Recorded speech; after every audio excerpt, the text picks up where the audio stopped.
Ang basa dito ay Hangul, or ibig sabihin ay Korean alphabets.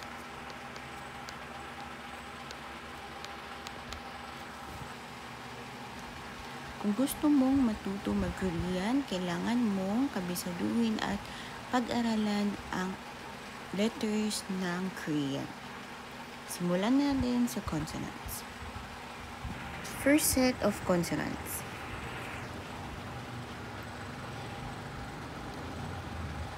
Ang katumbas nito ay K, ito ay N, ito ay D, ito ay R or L, ito ay M, ito ay B, ito ay S, ito ay G, at ito ay H. Kung mapapansin nyo, ang letter na to may katumbas na dalawang letter na R at L. Ibig sabihin lang yan, ang katumbas niyang tunog ay nasa pagitan ng R at ng L.